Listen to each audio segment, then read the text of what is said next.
L'amour a toujours été un mystère à travers l'histoire de l'humanité. Poètes, philosophes et scientifiques ont tous tenté de déchiffrer pourquoi nous tombons amoureux, ce qui nous attire vers une autre personne et quelle force invisible nous pousse à créer des liens profonds. Aujourd'hui, nous allons analyser cette question sous un angle unique, celui de Sigmund Freud, l'un des psychanalystes les plus influents de tous les temps. Freud ne considérait pas l'amour comme un simple ensemble d'émotions passagères ou une attirance basée sur la biologie. Pour lui, l'amour était le miroir de notre monde intérieur, le reflet de ce qui nous manque et en même temps, de ce que nous désirons le plus trouver. Selon Freud, les gens tombent amoureux de vous pour deux raisons seulement, mais avant de découvrir lesquelles, vous devez comprendre une chose. L'amour n'est pas le fruit du hasard. Nous ne tombons pas amoureux au hasard. Il existe un schéma profond, presque inconscient, qui dicte nos choix et nous pousse vers certaines personnes plutôt que d'autres. Et ce schéma trouve ses racines dans les profondeurs de notre psyché. Freud a évoqué un concept fascinant, la projection. Selon lui, lorsque nous rencontrons quelqu'un et ressentons cette attirance instantanée et inexplicable, ce qui se passe réellement, c'est que nous projetons des aspects de notre propre inconscient sur cette personne. En d'autres termes, nous tombons amoureux de quelque chose qui, à un certain niveau, existe déjà en nous, mais que nous ne reconnaissons pas consciemment. Réfléchissez Y. Avez-vous déjà été attiré par quelqu'un qui représente exactement ce que vous aimeriez être? Peut-être une personne sûre d'elle, dotée d'une force intérieure impressionnante ou d'une liberté qui vous fait défaut. Ce n'est pas une coïncidence. Freud dirait que ce qui vous attire réellement chez cette personne, c'est une partie refoulée de vous-même qui cherche désespérément à se révéler. Cela nous amène à la première raison pour laquelle quelqu'un tombe amoureux de vous. Parce que vous représentez quelque chose que cette personne n'a pas, mais dont elle a désespérément besoin. Avez-vous déjà entendu l'expression « les contraires s'attirent » ? Bien que cela semble cliché, il y a une vérité psychologique derrière cette affirmation. Freud pensait que chaque être humain a des désirs et des pulsions refoulées qu'il appelait le ça, cette partie primitive et hédoniste de notre inconscient. Le ça contient tout ce que nous refoulons, tout ce que nous ne voulons pas accepter de nous-mêmes, mais que, paradoxalement, nous recherchons chez les autres. Par exemple, une personne très rationnelle peut tomber follement amoureuse d'une personne émotionnelle et spontanée. Une personne introvertie peut ressentir une attirance irrésistible pour une personne extravertie et sociable. Ce qui se passe en réalité, c'est que cette personne représente quelque chose que l'autre a refoulé en elle-même. C'est comme si notre inconscient disait « voilà ce qui me manque ». Mais ce n'est que la première raison. Il en existe une deuxième, tout aussi puissante, liée à un concept encore plus profond de la théorie freudienne, les complexes d'Œdipe et d'Électre. Selon Freud, chaque homme porte en lui une image interne de la figure maternelle qui façonne ses attirances romantiques, et chaque femme porte en elle une image interne de la figure paternelle qui influence ses choix amoureux. Ces images se forment tout au long de la vie, à partir de nos expériences, en particulier celles de l'enfance. Lorsque nous rencontrons quelqu'un qui incarne ces caractéristiques parentales, nous ressentons une attirance instantanée et irrationnelle. En d'autres termes, nous tombons amoureux. Cela signifie que nous tombons amoureux parce que cette personne réveille quelque chose qui existait déjà dans notre inconscient. Ce n'est pas notre âme sœur, comme le voudraient les contes de fées, mais elle résonne avec une partie profonde et inconnue de nous-mêmes. C'est là que réside la grande ironie de l'amour. Nous ne tombons pas amoureux de quelqu'un pour ce qu'il est vraiment, mais pour ce qu'il représente pour notre psyché. Mais un problème se pose alors. Si nous tombons amoureux de quelqu'un parce que nous projetons une partie de nous-mêmes sur lui, que se passe-t-il lorsque la réalité ne correspond pas à l'image que nous nous sommes créés? Cela explique pourquoi de nombreuses relations qui commencent par une passion brûlante se terminent par une déception. Lorsque l'illusion de la projection disparaît, nous réalisons que la personne que nous aimions n'était pas exactement comme nous l'avions imaginé. Nous découvrons ses défauts, ses peurs, ses faiblesses, et à ce moment-là, nous avons deux choix. Soit accepter la personne réelle avec tout ce que cela implique, soit la rejeter et continuer à chercher quelqu'un d'autre qui corresponde à notre image idéalisée. Le problème est que beaucoup de gens ne brisent jamais ce cycle. Ils passent d'une relation à l'autre, toujours à la recherche de quelqu'un qui comblera leur vide, complétera leur partie refoulée, correspondra parfaitement à l'image qu'ils ont construite dans leur inconscient. Freud nous invite à faire quelque chose de différent. Au lieu de chercher chez les autres ce qui nous manque, nous devrions travailler à intégrer ces parties en nous-mêmes. Si vous êtes timide et attiré par les extravertis, il est peut-être temps de développer votre confiance en vous. Si vous tombez amoureux de personnes sûres d'elles et indépendantes, demandez-vous quels aspects de votre vie vous font vous sentir dépendant ou peu sûr de vous. Selon Freud, l'amour ne consiste pas à trouver quelqu'un qui nous complète, mais à nous découvrir nous-mêmes à travers nos relations. Cela nous amène à une conclusion puissante. Les gens tombent amoureux de vous pour deux raisons seulement. Soit vous représentez quelque chose qui leur manque, quelque chose dont ils rêvent dans leur vie, soit vous incarnez une figure parentale qui existait déjà en eux. Mais en fin de compte, le véritable défi n'est pas seulement de tomber amoureux, mais de maintenir l'amour lorsque les illusions disparaissent. La prochaine fois que vous vous demanderez pourquoi quelqu'un est tombé amoureux de vous, réfléchissez à ceci. Êtes-vous le reflet de ce qui lui manque ou le rappel de quelque chose qui existait déjà dans son inconscient? Et plus important encore, vous tombez amoureux pour les mêmes raisons. Mais l'amour n'est pas seulement une question d'attirance initiale. Il y a quelque chose de beaucoup plus profond en jeu, quelque chose que Freud comprenait mieux que quiconque, le concept de libido. Selon Freud, les êtres humains ne naissent pas complets. Nous passons notre vie à essayer de satisfaire nos pulsions primaires, à équilibrer notre principe de plaisir avec la réalité, à développer ce qui nous manque et à comprendre ce que nous avons déjà. Et l'amour, bien qu'il semble extérieur, est en fait un outil de notre inconscient pour accélérer ce processus. Pensez Y de cette façon. Chaque personne qui entre dans votre vie et y laisse une empreinte émotionnelle est en quelque sorte un enseignant. Elle vous montre quelque chose sur vous-même que vous n'auriez peut-être pas découvert autrement. Elle reflète vos propres insécurités, vos peurs cachées, vos désirs les plus profonds. C'est pourquoi Freud disait que l'amour peut être à la fois une force transformatrice et un piège dangereux. Si vous n'êtes pas conscient de vos propres projections, vous risquez de passer toute votre vie à tomber amoureux d'illusions, à courir après des ombres, à croire que l'amour est quelque chose d'extérieur alors qu'il a toujours été en vous. C'est là que beaucoup de gens se trompent. Ils croient que le véritable amour consiste à trouver quelqu'un qui répond à toutes leurs attentes, qui correspond parfaitement à leur idée du partenaire idéal. Mais en réalité, l'amour le plus profond n'est pas celui qui comble un vide, mais celui qui vous aide à vous découvrir vous-même. Regardez autour de vous. Observez vos relations passées, vos passions les plus intenses, les personnes qui ont éveillé en vous des émotions que vous ne pouviez pas contrôler. Que avaient-elles en commun? Quelle partie de vous reflétait-elle? Car en fin de compte, la grande question n'est pas de savoir pourquoi les gens tombent amoureux de vous, mais ce que cela signifie pour votre propre cheminement intérieur. L'amour a de nombreuses facettes. Ce que nous voyons en surface, l'attirance, l'alchimie, la connexion, n'est qu'une petite partie de ce qui se passe réellement au niveau psychologique et émotionnel. Mais si nous voulons comprendre pourquoi les gens tombent amoureux de nous et comment fonctionnent nos relations, nous devons aller au-delà des apparences. Freud nous a donné une clé fondamentale pour comprendre l'amour d'un point de vue plus profond. Nos instincts primaires et notre développement précoce. Cela signifie que nous ne recherchons pas seulement chez les autres ce qui nous manque, mais que nous choisissons consciemment des personnes qui nous aideront à affronter nos propres blessures. Oui, vous avez bien entendu. Tomber amoureux n'est pas seulement une question de désir ou de compatibilité. À un niveau beaucoup plus profond, c'est un mécanisme qui nous pousse à affronter nos traumatismes refoulés. Pourquoi certaines personnes semblent-elles répéter les mêmes schémas dans leurs relations? Pourquoi une personne qui a été abandonnée dans son enfance semble-t-elle attirer des partenaires qui finissent par la quitter? Pourquoi une personne qui a peur de se montrer vulnérable tombe-t-elle amoureuse de personnes qui exigent une connexion émotionnelle intense? La réponse réside dans ce que Freud appelait la compulsion de répétition. Nous portons tous en nous des blessures psychologiques qui se sont formées dans nos premières années. Ces blessures peuvent se manifester de nombreuses façons. Peur du rejet, sentiment de ne pas être à la hauteur, difficulté à faire confiance aux autres, et bien que nous n'en soyons souvent pas conscients, elles influencent nos choix amoureux plus que nous ne voulons l'admettre. Si quelqu'un tombe amoureux de vous, il est possible qu'à un niveau inconscient, vous représentiez un élément clé dans son processus de guérison de traumatismes passés.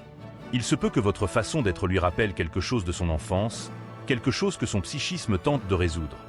Ou bien son attirance pour vous est peut-être liée à un besoin d'affronter une peur ou une insécurité profonde. Mais voici le point crucial. Le fait que quelqu'un tombe amoureux de vous pour ces raisons ne signifie pas que la relation sera facile ou même saine. En fait, bon nombre des relations les plus intenses et les plus passionnées sont aussi celles qui peuvent causer le plus de souffrance, précisément parce qu'elles touchent des blessures très profondes. Freud disait que l'amour est l'un des chemins les plus puissants vers la transformation psychique, ce qui signifie que lorsque deux personnes tombent amoureuses, elles sont inévitablement confrontées à leurs propres désirs refoulés. C'est pourquoi de nombreuses relations qui commencent avec une intensité bouleversante se terminent dans le chaos et les conflits, car l'amour fait ressortir non seulement le meilleur de nous-mêmes, mais aussi ce que nous préférons garder caché. Vous avez peut-être déjà vécu cela. Au début d'une relation, tout est parfait. Vous avez l'impression que cette personne vous comprend comme personne d'autre. Mais avec le temps, des conflits apparaissent, des tensions, des différences qui semblent impossibles à concilier. Ce n'est pas une coïncidence, c'est la façon dont l'amour nous oblige à évoluer. Et c'est là que beaucoup échouent. Ils confondent l'amour et le confort. Ils croient qu'une relation doit toujours être facile et sans problème. Mais le véritable amour, celui décrit par Freud, ce n'est pas simplement être avec quelqu'un qui nous fait nous sentir bien. C'est être avec quelqu'un qui nous pousse à surmonter nos conflits les plus profonds. C'est pourquoi les gens tombent amoureux de vous, non seulement parce qu'ils projettent sur vous ce qui leur manque, mais aussi parce que, d'une manière ou d'une autre, vous êtes destiné à les aider à voir une partie d'eux-mêmes qu'ils doivent affronter. Mais cela nous amène à une question encore plus importante. Que se passe-t-il lorsque l'amour n'est pas réciproque? C'est là qu'intervient un autre aspect de l'amour qui est rarement analysé en profondeur. L'idée de l'autre comme reflet de notre destin psychologique. Pour Freud, chaque personne avec laquelle nous interagissons, en particulier celle avec lesquelles nous établissons des liens profonds, a un rôle à jouer dans notre développement psychosexuel. Ce n'est pas un hasard si certaines personnes entrent dans notre vie à des moments précis. Parfois, elles sont le miroir de ce que nous sommes à cet instant. D'autres fois, elles sont un aperçu de ce que nous pourrions devenir. Imaginez que vous croisiez quelqu'un dont la confiance et l'assurance vous éblouissent. Vous pourriez ressentir une attirance immédiate, comme si cette personne avait quelque chose que vous désirez. Ce que Freud nous dirait, c'est que cette attirance n'est pas pour l'autre personne en soi, mais parce qu'au fond, elle vous montre une version de vous-même que vous n'avez pas encore pleinement développée. Il en va de même pour les personnes qui nous mettent au défi, qui font ressortir le pire en nous, qui nous font perdre patience ou nous rendent vulnérables. Ces relations, bien que désagréables, sont tout aussi importantes. Freud appelait cela le processus de confrontation avec nos désirs refoulés. Nos zones refoulées contiennent tout ce que nous avons réprimé tout au long de notre vie. Nos peurs, nos désirs cachés, nos insécurités, les aspects de notre personnalité que nous avons appris à dissimuler pour être acceptés par la société. Mais lorsque nous tombons amoureux, ces éléments refoulés redeviennent actifs. Cela signifie que l'amour n'est pas seulement un acte de connexion avec un autre être humain, mais aussi un processus d'exploration de soi. Si une relation provoque en vous des émotions intenses, positives ou négatives, c'est parce qu'elle touche des aspects de votre inconscient qui ont besoin d'être intégrés. C'est pourquoi certaines relations nous transforment complètement. Après elles, nous ne sommes plus jamais les mêmes, car ce qui a vraiment changé, ce n'est pas l'autre personne, mais ce que nous avons découvert sur nous-mêmes. Mais il y a quelque chose d'encore plus intrigant dans la théorie de Freud, l'idée que les personnes qui ont le plus d'impact sur notre vie n'apparaissent pas par hasard. Il parlait du concept de l'inconscient, l'idée que ce qui semble être le fruit du hasard est en réalité guidé par des forces psychologiques plus profondes. Vous avez sûrement déjà vécu quelque chose de similaire. Rencontrer quelqu'un au moment où vous en aviez le plus besoin, ressentir une connexion immédiate avec une personne qui semblait vous attendre depuis longtemps. Du point de vue de Freud, ces connexions ne sont pas de simples coïncidences. Elles font partie d'un processus de travail sur nos désirs refoulés. Les gens tombent amoureux de vous parce qu'à un certain niveau, leur inconscient recherche une expérience que vous seul pouvez leur offrir. Il peut s'agir d'une leçon, d'une transformation, de la fin d'un cycle. Et vous, à votre tour, tombez amoureux de personnes qui sont destinées à vous apprendre quelque chose sur vous-même. Cela nous amène à une idée fascinante. Que se passe-t-il lorsqu'une personne entre dans notre vie, éveille en nous des émotions intenses, puis disparaît? Si vous avez déjà vécu un amour fugace mais inoubliable, une connexion profonde qui, pour une raison quelconque, n'a pas pu durer, alors vous avez fait l'expérience de l'inconscient dans toute sa puissance. Freud dirait que cette personne n'était pas destinée à rester, mais à vous laisser un message, quelque chose que vous aviez besoin d'apprendre à ce moment précis de votre vie. Et c'est là que beaucoup souffrent, car la plupart d'entre nous veulent que l'amour soit permanent, que les relations durent éternellement. Mais Freud nous rappellerait que le véritable but de l'amour n'est pas la permanence, mais la croissance. Certaines personnes restent à vos côtés toute votre vie, d'autres n'apparaissent qu'un instant. Mais toutes laissent une empreinte sur votre développement. Ce qui nous amène à la grande question suivante. Si les gens tombent amoureux de nous parce que nous représentons quelque chose dont ils ont besoin dans leur cheminement, comment pouvons-nous être plus conscients de ce processus? Comment pouvons-nous utiliser cette connaissance pour construire des relations plus authentiques et plus significatives? L'amour n'est pas seulement le reflet de qui nous sommes, mais aussi de qui nous pourrions devenir. Dans chaque personne qui entre dans notre vie, il y a un message caché, un indice sur quelque chose que notre inconscient essaie de nous montrer. Freud parlait de l'importance de faire remonter à la conscience les éléments inconscients, ce qui est le chemin vers la résolution de nos conflits intérieurs. Pour y parvenir, nous devons passer par différentes phases de découverte de soi, et les relations sont l'un des outils les plus puissants pour accélérer ce processus. Si vous y prêtez attention, vous remarquerez que chaque amour que vous avez connu a révélé une partie différente de vous-même. Une relation vous a peut-être appris à être plus fort, une autre vous a montré votre capacité à donner, une autre encore vous a forcé à affronter vos peurs les plus profondes. Mais il y a quelque chose d'encore plus intrigant. Tous ceux qui tombent amoureux de vous ne le font pas pour les mêmes raisons. Selon le moment de votre vie, vous attirerez différents types de personnes. Si vous êtes dans une période de croissance, vous attirerez probablement quelqu'un qui vous poussera à aller plus loin. Si vous êtes dans une phase d'insécurité, vous attirerez peut-être quelqu'un qui renforcera ses peurs, vous obligeant à les affronter. C'est là que beaucoup de gens se perdent. Ils croient que les relations sont simplement le fruit du hasard, ou que l'amour est une question de chance. Mais si vous analysez attentivement votre vie, vous remarquerez une tendance. Les personnes qui ont croisé votre chemin ont été le reflet de votre état intérieur. Ce que vous avez attiré était en phase avec ce dont votre psychisme avait besoin de vivre à ce moment-là. C'est pourquoi certaines relations semblent inévitables, presque comme si elles avaient été écrites quelque part avant de se produire. Il ne s'agit pas de magie ou de destin au sens surnaturel, mais de la manifestation de processus inconscients qui cherchent une résolution. Quand quelqu'un tombe amoureux de vous, il ne voit pas seulement ce que vous êtes en surface, mais ce que vous représentez à un niveau plus profond. Vous êtes peut-être l'écho de son passé, le symbole de son avenir ou l'occasion d'affronter quelque chose qu'il a toujours évité. Mais cela nous amène également à un aspect fondamental rarement analysé, la peur de l'amour. Pourquoi certaines personnes ressentent-elles une attirance intense pour quelqu'un mais s'enfuient elles? Pourquoi y a-t-il des personnes qui semblent incapables de maintenir une relation stable alors qu'elles désirent profondément l'amour?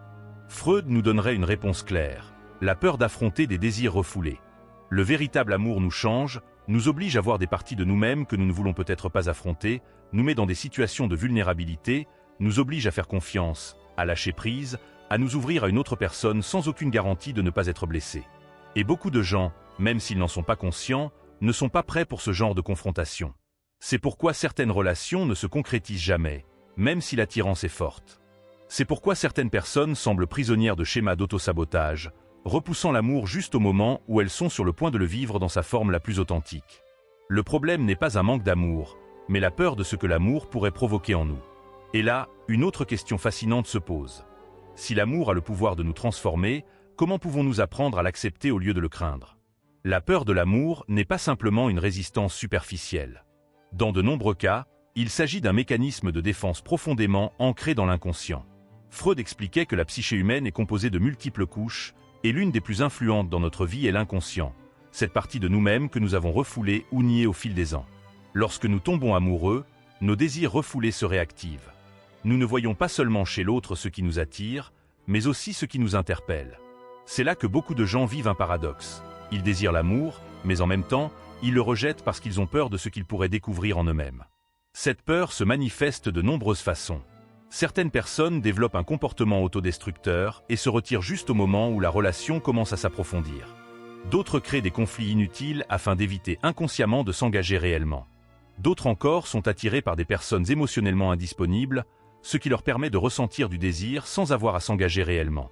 Dans tous ces cas, le problème n'est pas un manque d'amour, mais la peur de ce que l'amour pourrait révéler, car l'amour ne nous unit pas seulement à une autre personne, il nous oblige également à affronter nos propres blessures. Freud expliquait que la seule façon de surmonter ces peurs est de faire remonter à la conscience ce qui est inconscient. Pour y parvenir, nous devons d'abord reconnaître nos propres schémas. Demandez-vous, pourquoi suis-je attiré par certains types de personnes? Quel type de relation ai-je répété dans ma vie? Quelles émotions surgissent lorsque quelqu'un se rapproche trop de moi? C'est un travail difficile, car cela implique de se confronter à ses propres blessures, mais c'est nécessaire si l'on veut connaître l'amour authentique. Beaucoup de gens recherchent l'amour comme une forme d'évasion, espérant qu'une relation les aidera à combler un vide intérieur. Mais le véritable amour ne fonctionne pas ainsi. Au lieu de combler les vides, il les expose. Au lieu de nous apporter une sécurité immédiate, il nous met au défi de la construire en nous-mêmes. C'est pourquoi les gens tombent amoureux de nous non seulement pour ce que nous sommes en surface, mais aussi pour l'énergie que nous dégageons. Si nous sommes dans un état de peur, nous attirerons des personnes qui renforceront cette peur. Si nous sommes en pleine croissance, nous attirerons des personnes qui nous aideront à continuer à évoluer. Cela explique pourquoi certaines relations semblent être des leçons déguisées en amour. Certaines personnes entrent dans notre vie non pas pour y rester, mais pour nous enseigner quelque chose d'essentiel. D'autres apparaissent lorsque nous sommes prêts pour quelque chose de plus profond et de plus durable. Mais ici intervient un autre concept clé de la théorie freudienne, la fixation à différents stades du développement psychosexuel. Selon Freud, chaque être humain passe par différents stades de développement. Oral, anal, phallique, latent et génital, et la manière dont nous nous rapportons aux autres reflète notre niveau de fixation ou de résolution à ces stades. Lorsqu'une personne n'a pas résolu ses conflits à un stade particulier, elle a tendance à les projeter sur les autres. Autrement dit, elle recherche chez son partenaire ce qu'elle n'a pas développé en elle-même. Par exemple, un homme qui a eu une relation difficile avec sa mère peut rechercher des qualités maternelles chez ses partenaires. Une femme qui n'a pas résolu ses problèmes paternels peut être attirée par des hommes autoritaires et dominants. Le problème survient lorsque ces projections génèrent une dépendance. Si une personne dépose sur son partenaire tout ce qu'elle n'a pas développé en elle-même, la relation devient une sorte de transaction où chacun dépend de l'autre pour se sentir complet. Mais ce type d'amour n'est pas authentique, car il ne naît pas de l'intégration, mais d'un manque. C'est pourquoi Freud a souligné l'importance de la connaissance de soi dans les relations. Plus nous sommes conscients de notre propre psychisme, moins nous projetons sur les autres et plus nous sommes libres d'aimer sans peur ni dépendance. Mais cela nous amène à une autre question. Si l'amour est le miroir de notre psychisme, comment distinguer une relation basée sur la projection d'une relation basée sur l'amour authentique? La différence réside dans ce que la relation nous fait ressentir. Si une relation est basée sur la projection, elle génère de l'anxiété, de l'insécurité et la peur de perdre l'autre. Si elle est basée sur l'amour authentique, elle génère une croissance et un sentiment d'épanouissement qui ne dépendent pas de l'autre, mais de ce que nous avons développé en nous-mêmes. Beaucoup de gens confondent intensité et amour. Ils croient qu'une relation pleine de hauts et de bas émotionnels est plus réelle qu'une relation stable et paisible. Mais l'intensité sans profondeur n'est qu'une illusion. Freud nous enseignerait que le véritable amour n'est pas une montagne russe d'émotions extrêmes, mais un espace de transformation mutuelle où les deux personnes peuvent évoluer sans crainte. Cela nous amène à une vérité fondamentale. L'amour n'est pas quelque chose que l'on trouve chez une autre personne, c'est quelque chose que l'on découvre en soi-même. Et plus on se connaît, plus on est capable d'attirer des relations qui reflètent notre état intérieur. Car l'amour n'est pas seulement un sentiment, c'est un processus d'éveil. Les gens tombent amoureux de nous non seulement pour ce que nous sommes, mais aussi pour ce que nous représentons dans leur propre cheminement vers la découverte de soi. Et nous, à notre tour, tombons amoureux de ceux qui nous aident à voir des parties de nous-mêmes que nous n'avons pas encore reconnues. C'est un jeu de miroir, un labyrinthe de projection et d'apprentissage.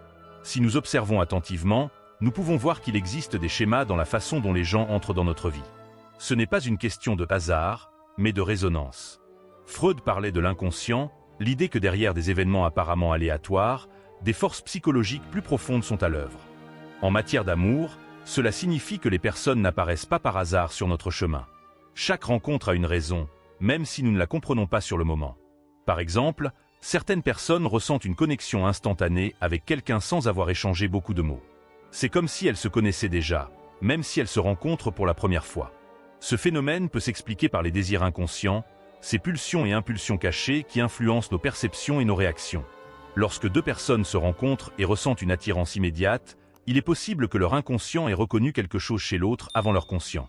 Peut-être existe-t-il une profonde affinité entre leurs désirs refoulés, ou peut-être ont-ils vécu des expériences similaires qui les ont préparés à se rencontrer à ce moment précis.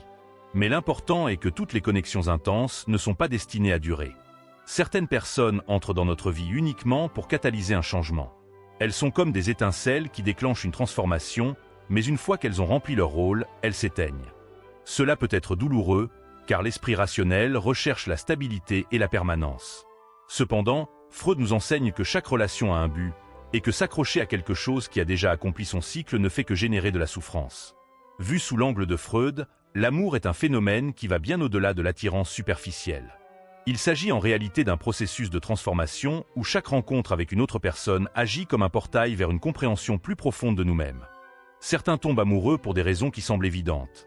L'apparence physique, une personnalité charmante, l'intelligence. Mais si nous y regardons de plus près, nous nous rendons compte que ces raisons ne sont que les couches superficielles d'une attirance beaucoup plus complexe. Au fond, nous tombons amoureux parce que l'autre reflète quelque chose que nous avons besoin d'intégrer dans notre propre psychisme. Mais voici le dilemme. Tout le monde n'est pas prêt à intégrer ce que l'amour lui révèle.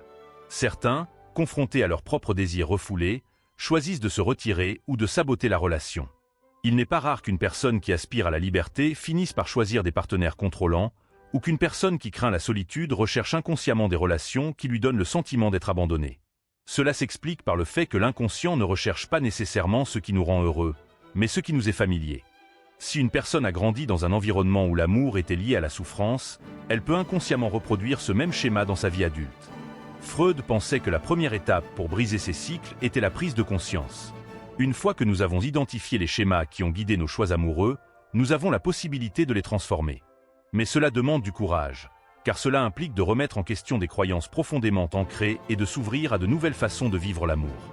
Au cours de ce processus, beaucoup de gens découvrent que ce qu'ils considéraient auparavant comme leur type idéal n'était rien d'autre que le reflet de leurs propres lacunes.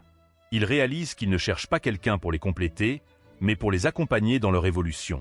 Et lorsque cela se produit, l'amour cesse d'être un jeu de dépendance et devient une expérience de véritable connexion. La prochaine fois que vous vous demanderez pourquoi quelqu'un est tombé amoureux de vous, demandez-vous si vous reflétez quelque chose qui lui manque ou si vous incarnez une figure déjà gravée dans son inconscient. Et rappelez-vous, tous ceux qui vous ont aimé ont vu en vous quelque chose qui résonne avec leur parcours intérieur. Une leçon qu'ils avaient besoin d'apprendre, un miroir auquel ils devaient se confronter ou un rappel de ce qu'ils pourraient devenir.